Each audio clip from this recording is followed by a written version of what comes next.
Through thick fog, Ryan Mercer beached his kayak on Island 12. The logs said no human had landed here in 6 years. He pulled the kayak ashore and scanned the desolate beach. Something dark stood out against the driftwood. A wooden mask, freshly carved, sat propped at the high tide line. That can't be right. No one's been here. He crouched, his headlamp catching the wet gleam of sap on the wood. The carving style was unfamiliar. Not Tlingit, not Haida, not any tradition he knew. The chisel marks are fresh. This was carved this morning. He photographed it with shaking hands, then sealed it in an evidence bag. He stowed the bag in his kayak and pushed off. The fog swallowing the shore, he paddled back without looking at the bag. But the weight of that impossible mask stayed with him. Back at the station, he logged the mask as a cultural resource find, his hand slightly unsteady. The visitor log for Island 12 confirmed what he already knew. No human landings in 6 years. 6 years. Not a single footprint. And yet today, that mask... He called Dr. Elena Marquez, the park's cultural anthropologist, bracing for her reaction. Elena, I found a carved mask on Island 12. Sap still wet, style unknown. Send me the photos. I'll take a look right now. He sent the images. Elena studied them in a silence that stretched too long. I can't place the style. It's not in any catalog. You need to bring it to my lab. I'll be there tomorrow morning. He hung up, but the weight of the mask didn't lift. If anything, it settled deeper. In her lab in Juneau, Ryan placed the sealed evidence bag on Dr. Elena Marquez's workbench. Her eyes went straight to the shape inside. Let's see it. She lifted the mask out, turning it under the magnifying lamp. The sap left a faint shine on her glove. Alaskan cedar. The sap is still tacky. These chisel marks were made within the last day. Within the last day, on an island untouched for 6 years. The style doesn't match Tlingit, Haida, Tsimshian, or anything I've studied. She compared the mask to catalog images on her screen, her frown deepening with each scroll. Could it be a hoax? Someone messing with us? Possibly. But we need to send a sample for radiocarbon dating to be sure. It's protocol. She cut a tiny sliver from the back edge and sealed it in a vial. The formality was supposed to put the mask into a category, not unlock a nightmare. Months later, deep into autumn, Ryan's satellite phone rang in the station office. It was Elena. Ryan, the radiocarbon results are back. The carbon dating lab had run the sample twice. The numbers were clean, repeatable, and wrong. I am sending the report. You need to see this for yourself. Ryan opened his laptop in the dim station office. The email subject line made his stomach clench. Sample, GLB 12, calibrated radiocarbon date, 1400 years before present, plus or minus 50. 1400 years. But I touched the wet sap. The chisel marks were fresh in the wood. Elena, this has to be a contamination error. The mask was carved yesterday. I had the lab rerun the sample. Same date, ancient wood, but the carving is brand new. Ryan stared at the screen until the numbers blurred. The impossible had just been stamped official, and a cold weight settled in his chest. Late spring carried Ryan back to the Beardsley Islands on routine patrol. But nothing felt routine anymore. He beached on Island 9 to check the backcountry campsites, eyes moving along the tree line before his feet hit the sand. A dark shape sat against a driftwood log above the tide line. Wet sap glistened even from a distance. A second mask. The same carving, the same fresh sap. He took photographs with hands that had done this before, then grabbed his satellite phone. Elena, I am on Island 9. There's another mask here. Another. Describe it. Is it the same? Identical. Fresh sap, unknown carvings. I am bagging it. He sealed the second impossible artifact in a fresh evidence bag, the plastic crinkling in the silence. As he paddled back toward the station, the bay fell silent. He couldn't decide if he was hunting the masks or if they were hunting him. Elena had the second mask's sample dated within the week. The result landed in her inbox like a repeated warning. Ryan, it's the same. 1400 years before present. I had them run it 3 times. Under a comparison microscope, She placed tool mark casts from both masks side by side. They matched exactly. The same hand carved both masks. Same chisel, same pressure, as if it happened yesterday. 2 masks, ancient wood, fresh carvings, and now the same hand. This isn't random. On his next patrol, Ryan found a third mask. It was 30 yards inland, hanging from a low branch among tangled roots. It's moving inland, leaving the shore, and creeping toward the center of the island. Back at the station, he added a third pin to his map. The masks formed a spiral, tightening around the sector he patrolled most. They're not just appearing, they're closing in. He stared at the pins until the pattern became a countdown, and he couldn't decide what it was counting toward. Desperate for answers that science could not give, Ryan drove to a tiny Tlingit village and knocked on Elder Kask's door. Kask, I need your eyes on something found in the Beardsley Islands. He unwrapped the mask. The instant the old man saw it, he recoiled as if from an open flame. Put that away. It is not ours, not Tlingit, not Haida, not from any people I know. I've found 3 now. They appear on islands where no one has landed for years. Those are reminders. They belong to the old loneliness of the land, not to men. Reminders of what? He's warning me without saying it. Leave those masks where you found them. Stop patrolling those islands. Some things wake only when disturbed. Ryan drove back to the station, with the elder's words pressing against his skull. But his patrol schedule was already set, and no warning from an elder could excuse him from federal duty. Before his next patrol, he strapped trail cameras to spruce trunks on 3 islands. He set the motion sensors to maximum sensitivity and checked the batteries. 2 days later, he returned to the first camera and pulled the SD card. Back at the cabin, he reviewed the footage. Hours of empty forest. Nothing triggered. The second camera yielded the same result. Stillness and silence. On the final island, a 4th mask sat against a tree, right in the camera's eye. He yanked the SD card and rushed back to the station to watch the playback. The mask simply appeared between 2 frames, with no trigger event before or after. Ryan stopped the video, breathing hard. No person, no animal, no shadow. He stared at the screen. The masks were placing themselves, and he had the proof reason could not touch. Exhausted, Ryan returned to his remote ranger cabin long after dark. The forest pressed in, silent and watchful. He fell into a restless sleep, only to be yanked awake by a soft, deliberate thud outside. He opened the door. A fresh inch of snow blanketed the ground, unbroken except for a dark shape on the doormat. The mask lay perfectly centered, as if placed there.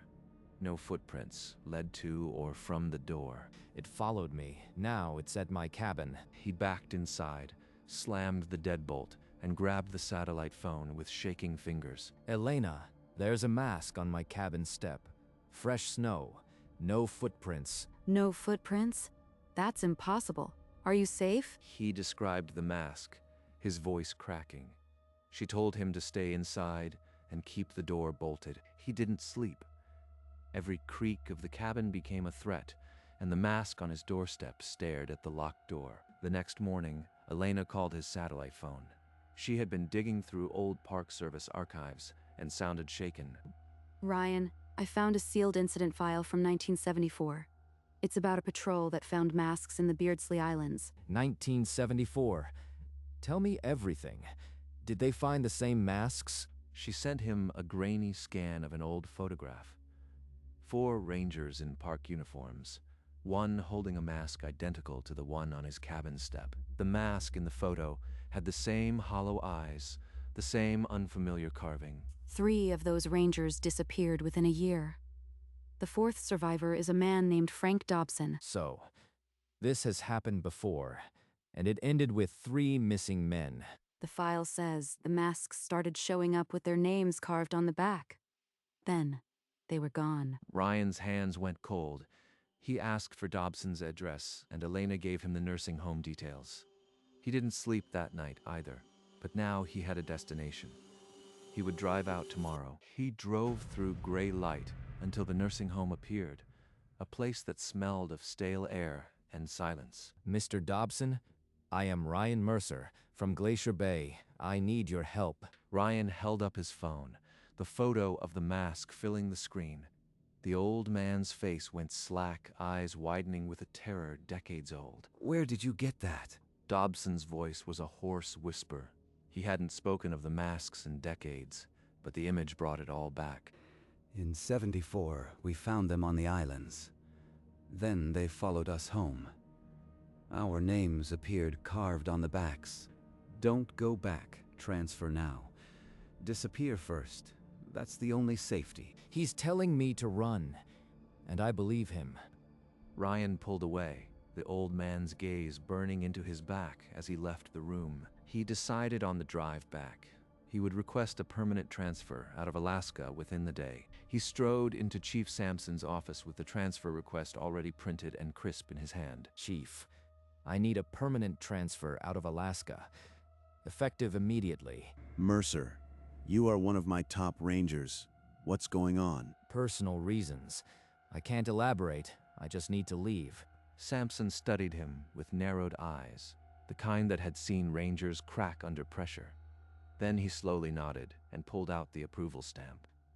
He stamped the form, but held his pen above the signature, a condition forming in his mind as he glanced at the patrol schedule. Approved, on one condition. You complete your final Beardsley patrol before winter. No shortcuts. One more patrol. It knows I'm trying to leave. This is a trap. Understood. I'll be packed by dawn. He left the office and spent the night cleaning his rifle, each round a cold calculation against what he'd find on those islands. At dawn, he loaded his kayak with the rifle case strapped tight and a sat phone he hoped not to use. Last patrol. Get in, check the campsite, get out, 20 minutes max. He paddled toward the outermost island, a low dark hump on the horizon that the map barely named. The water was glass under a lid of cloud. Even the gulls were absent. He beached on a shelf of gray pebbles, pulled the kayak high, and stood listening finish naturally, for into the silence. No tracks, no sign of anything. Just like the first time. Rifle in hand, he pushed into the tree line, his boots crunching on frost-heaved moss. The elders said some things wake only when disturbed. I've been disturbing this ground for 2 years. He checked his watch. 10 minutes in, the campsite was a quarter-mile ahead. He forced himself forward, every shadow a shape he didn't want to name. He pushed through the undergrowth for 10 more minutes before a cold certainty climbed his spine. He was not alone. Forget the campsite.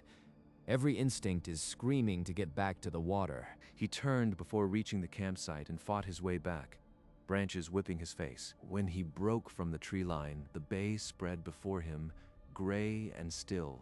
His kayak sat where he'd left it. But there was a dark shape in the cockpit, a silhouette that didn't belong. No other boat in sight. No footprints leading to or from, like it just materialized. He sprinted down the slope, rifle raised, the gravel sliding beneath him. He stopped 3 yards from the kayak, chest heaving. The mask was propped in the seat, facing him as if it had been waiting. The same hollow eyes, the same wet sheen of fresh sap on the wood. He lowered the rifle and stared into the empty gaze of the thing that had followed him across 2 seasons. He reached into the cockpit with shaking hands, lifted the wet mask, and turned it over. Ryan Mercer.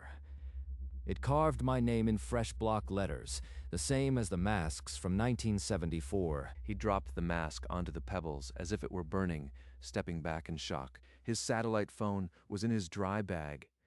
He tore the seals and punched the emergency channel with clumsy fingers. Mayday, Mayday.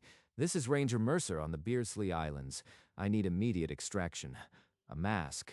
It has my name on it. He scanned the bay with his binoculars, the lenses sweeping across empty water. Not a single vessel in sight. No movement anywhere. 3 Rangers disappeared after their names were carved into these masks. Now mine is on the same wood, cut by the same hand. He sat on the gravel, the mask propped on his knee, the wet sap soaking into his trouser fabric.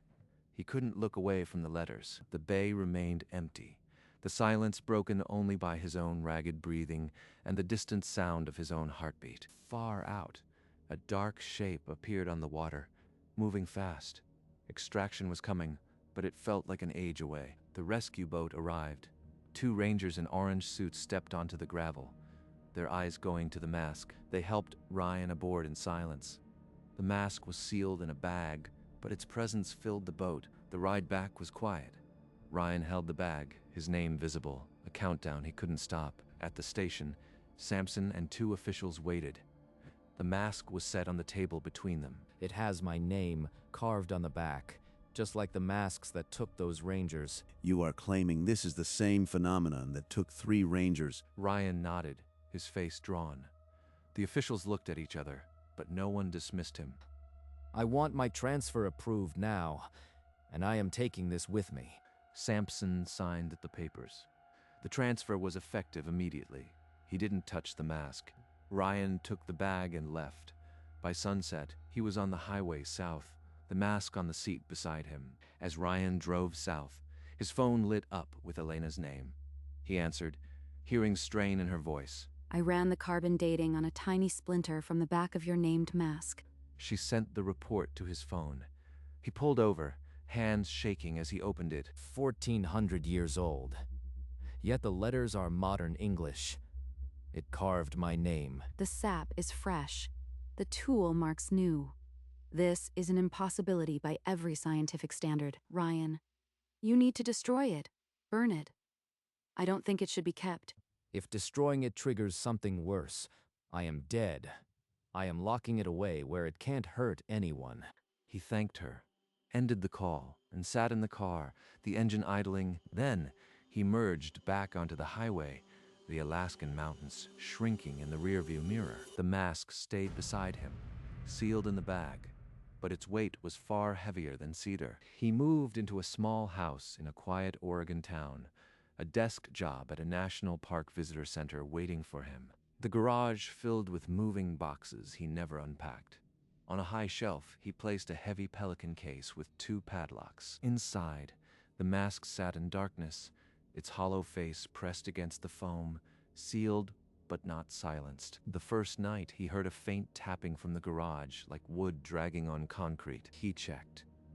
The garage door was still down, the padlocks still locked. Just the house settling, nothing more. But when he approached the case, a thin bead of sap glistened at the seam. He wiped it with a rag and returned to bed, but sleep didn't come easily. The tapping returned every few nights, always soft, always when the house was darkest. He never opened the case. He simply cleaned the sap and locked the garage, the mask waiting in its foam tomb. Weeks dissolved into months. Ryan kept his desk job, quiet and unremarkable, but he never spoke of Alaska, never unpacked the garage. One Saturday, a neighbor stopped when they saw the garage door up and asked about the heavy case with the 2 padlocks. Just old park service gear. Nothing interesting. That night, the tapping was sharp and fast, like a fistful of nails against the garage door, urgent and repeated. He went barefoot to the garage and pressed his face to the gap between the door panels, barely breathing. Through the crack, he saw the pelican case had rotated on the shelf. It now faced the door, its blank side toward him. The padlocks were still clasped. The security seals were intact, but the case had moved without being touched. It's turning itself toward the door. I'm not opening that. He slid the garage door shut and threw the deadbolt, his hands shaking as he backed away. From the living room, he listened to the silence until morning light, but the tapping did not come again. Deep into the Oregon winter, his phone lit up with Elena's name. He stared at it before answering. Ryan, I've been tracking electromagnetic signatures from the Beardsley Islands. Pulses, concentrated and strange. Has anything else happened with the mask? The case turned toward the garage door. Seals are intact, but it moved on its own. Silence stretched on the line. He could almost hear her measuring the weight of the implication. I think the masks want you to put it back. They are reminders of something that belongs to that land. Put it back. On those islands where 3 rangers vanished, I am never setting foot there again. I can't do that, Elena. He ended the call and stood in the living room, staring at the locked garage door until the silence pressed in. He knew he would never return, but the mask inside that case would not stop waiting. He mounted a security camera on the garage wall, its lens fixed on the Pelican case. The feed showed only stillness. The case sat inert, the padlocks gleaming in the low light. Every morning, a fresh bead of sap glistened on the concrete beneath the shelf. Same drop. Every morning. It's still alive in there. He wiped the sap with a rag and left for his desk job, the garage sealed behind him. He had no close friends, no family nearby, no one to notice the weight he carried. He never spoke of Alaska. The name Ryan Mercer was on the mask, and he kept that part of him locked away. The camera never caught the tapping. It recorded only the case, motionless, a stone in the dark. But each morning, the sap was there, proof that something inside refused to go quiet. Ryan lived that way, day after day, wiping the sap and checking the padlocks. While the mask waited, in the deep hours of a winter night, the locked case shifted a centimeter on the shelf. The scrape was soft, almost imperceptible. The security camera's red light blinked, recording nothing except the slow ooze of sap from the case's seam. A single bead gathered on the edge, then fell to the concrete floor with a sound too quiet to travel beyond the garage. By dawn, the sap had settled there, a wet amber dot in the gray light seeping under the door. Ryan walked to the garage, bare feet on cold floor, and found it waiting, the same drop. Every day, the same drop. A clock counting something I don't understand. He wiped it with the rag he kept on the shelf, then locked the garage door with the deadbolt. He paused, listening. The house was silent, but in his chest the weight pressed like a second heartbeat. Then he turned and walked toward the front door, his car keys already in his hand. Behind him, the case sat in the dark garage, and as the house settled into silence, a faint vibration stirred the dust on its lid.